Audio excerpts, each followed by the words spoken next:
私先代の父なんですけども、父が脱サラいたしまして飲食店を始めたのがきっかけですね。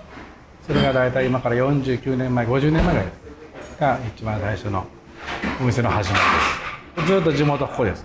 平尾になります。とんかつ屋ですよね。揚げ物中心にやってるとんかつ屋なんですけども、サイドメニューでちゃんぽんなんかもやってます。はい。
ですよね。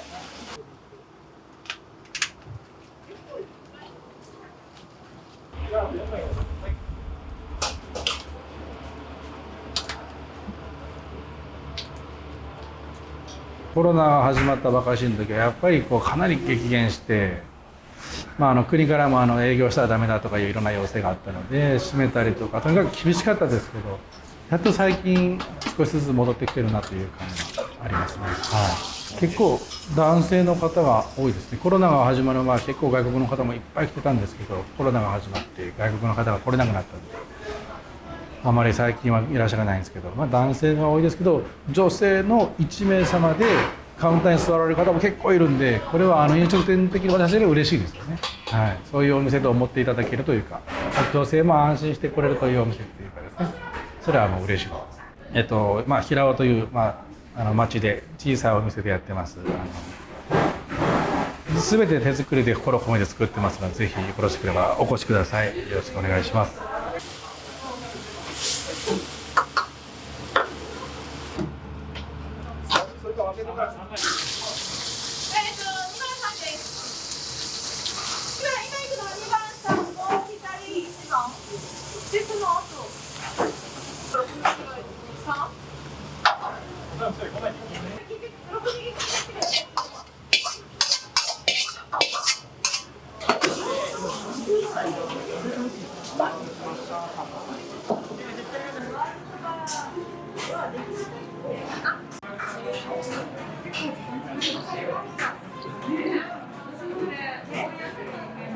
特上ロースかつロース焼きでしたね。はい、行きました。一緒に行こう。はい。